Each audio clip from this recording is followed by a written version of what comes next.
سلام دوستان عزیزم، شیما کاتوزیان هستم. خوش اومدین به کانال من و ازتون خواهش میکنم برای پیگیری بیشتر مسائل مربوط به زندگی در آمریکا من رو توی اینستاگرام، یوتیوب و توییتر فالو بکنید و مطمئن باشین هر سوالی که داشته باشین من جوابگو خواهم بود.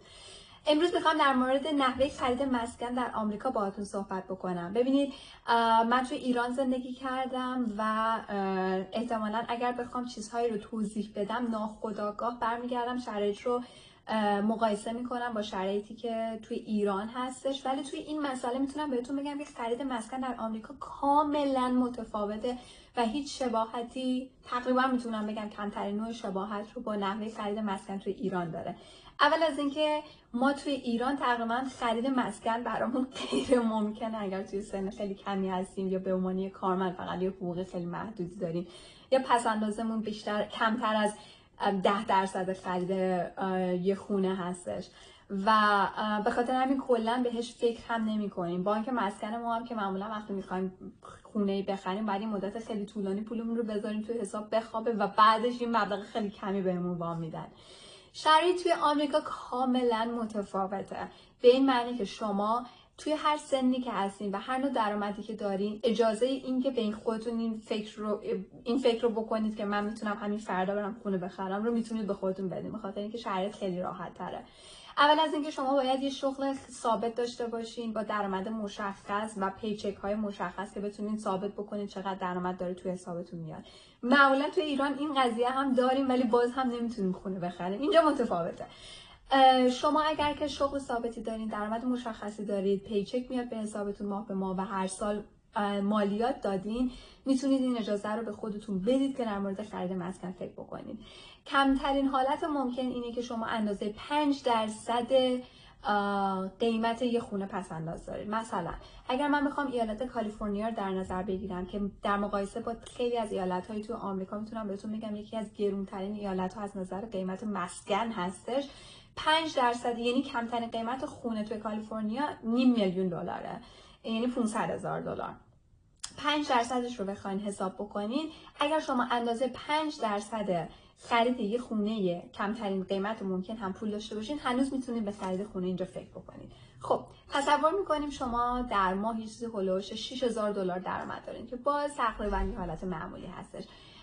مجرد هستین و اینکه یه مقدار خیلی کمی پس انداز دارید.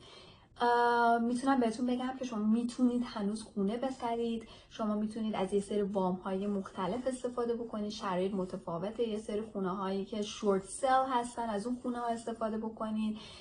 نیازی به ضامن نیست مادامی که شما خودتون حساب بانکی خودتون و درآمد خودتون رو دارین، نیازی به ضامن هم ندارید، فقط کافیه اون 5% پس اندازی که دارین رو به عنوان پول پیش بزنین و بعد از اون یه وامی بگیرین که از طریق حالا یا بانک‌های آمریکایی یا بانک‌های خصوصی که بهشون میگن مورگیج کامپنی، میتونید از اونها وام رو بگیرید بعد بذارید روی خونه‌تون، خونه رو بخرید. منتها وام ها به اندازه 30 سال هستش، یعنی با شما باید تا 30 سال وام بدید. احتمالاً انقدر قیمت اجارات توی کالیفرنیا گرونه که اون مقدار قسطی که برای وامتون میدین تقریبا مشابه هستش با اون مقدار اجاره‌ای که شما بابت خرید خونه میدین، با این تفاوت که اینجا داشتن همخونه و آوردن یه نفر اجاره دادن یکی از اتاقای خونه یا 2 تا از اتاقای خونه خیلی مرسومه. میتونید این کار رو هم بکنید و از اون طریق یه مقداری از پول قسطتون برمیگرده به خودتون، میتونید راحت تر این قضیه به خودتون کمک بکنید. باز دوباره یه سری آپشن های دیگه اینجا هستش که شما میتونید ریفایننس بکنید، مبلغ خونه ریفایننس به اصطلاحاً به این میگن که مثلا اگر بعد از 3 سال که شما یه خونه رو خریدین و دارین قسط میدین، وقتی ارزیابی میکنید قیمت خونه رو، مثلا میبینید شما خونه رو $500,000 خریدین ولی بعد از 3 سال $700,000 قیمتشه، یعنی قیمت خونه، یعنی مقداری که شما قسط دادین در واقع به نظر خودتون بر اساس وام اولتون شما به اندازه مثلا 20% از قیمت خونه رو دادین، ولی با وام دومی که میگیرید شما میتونید مقدار خیلی بیشتری رو از خونه رو مال خودتون بکنید. ریفایننس میتونید بکنید و هی انقدر این پروسه رو ادامه بدین تا به نتیجه برسید که در واقع بدون اینکه 30 سال قسط بدین توی مثلا 10 سال بتونید خونه رو مال خودتون بکنید. خیلی جالبه نه؟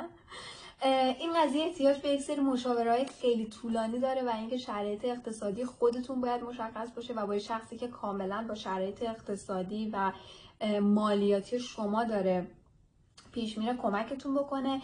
اگر که توی آمریکا هستین و میخواین که در مورد خرید مسکن توی کالیفرنیا و اینکه چجوری میتونین ریفایننس بکنید، از چه جای مورگیج بگیرین بهتره و چجوری بهترین قیمت خونه رو توی بهترین محله ممکن پیدا بکنید، میتونید به من مسیج بدید، من میتونم در این مورد هم کمکتون بکنم. باز اگر سوال دیگه ای دارین در مورد اینکه تفاوت خرید مسکن بین ایران و آمریکا رو به صورت کلی‌تر و با جزئیات خیلی بیشتر بدونید، من نمیخوام خیلی سرتون رو در بیارم که بهتون بگم چقدر تفاوت داره چون خیلی متفاوته، ولی در این حد بدونید که کمترین حالتش اینه که 5% پول پیش بذارید، توی 30 سال قسط بدین و احتمالا کمتر قیمت خونه چیزی حدود نیم میلیون دلاره، ولی خب سالانه قیمت خونه میره بالا. میتونم بگم که بهترین حالت سرمایه‌گذاری تو آمریکا در حال حاضر خرید مسکنه.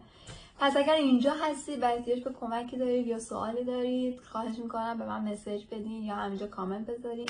من خوشحال میشم کمکتون بکنم، چون که شرایط با شرایط، آدم با آدم فرق داره، محله با هم محله فرق داره. اگر بخوام خیلی جزئی واردش بشم خیلی دیگه بحث پیچیده میشه. اگر که اصطلاحی از نظر ریال استیت دارید و نمیدونید معنیش چیه، اون رو هم میتونید از من بپرسید و من خوشحال میشم کمکتون کنم. با ویدیوهای دیگه با صحبت‌های جزئی‌تر در مورد خرید مسکن با شما خواهم بود. برای اینکه اون ویدیوها رو ببینید به کانال سابسکرایب بکنید. Love you.